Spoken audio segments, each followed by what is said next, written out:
Leo nina taarifa moja kubwa sana. Nianze kwanza kwa kumshukuru Mwenyezi Mungu.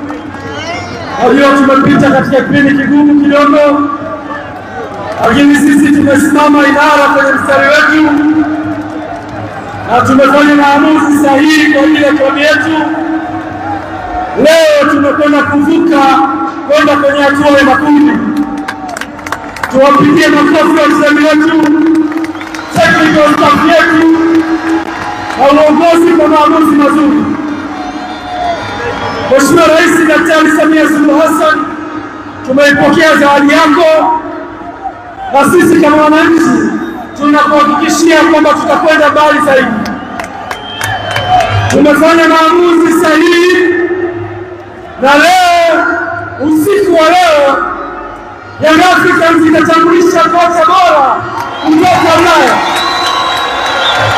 Tutatambulisha kocha mwenye ubora mkubwa, mwenye experience kubwa, kocha atakayetumbusha kwenye mashindano haya kwenda kwenye hatua inayofuata.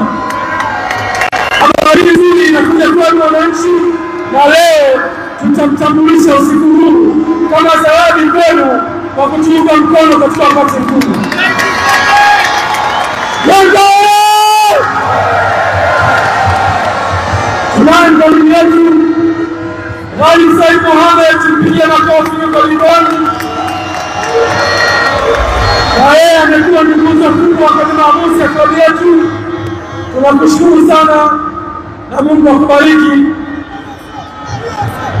Tumwambie GSM, GSM, GSM, GSM, GSM.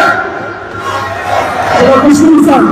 Mwisho wakaangu msiku, sisi kama tulipita kwenye vuguvugu, lakini tumesimama imara. Na dhamira yetu ni kuingia kwenye makundi. Tumeshafika kwenye makundi. Nataka nikuhakikishie, sio hii Yanga utakayoona kwenye makundi. I promise you. Asante sana. Sasa sikilizeni Yanga. Sikilizeni Yanga. Jana nikiwa sehemu fulani ili washukuru wadau wetu wanaotuunga mkono katika mchezo. Naomba pia kwa nafasi hii kumshukuru sana kakaangu Ghalib GSM. Tunakushukuru sana GSM na makampuni yako kwa namna mnavyounga mkono michezo.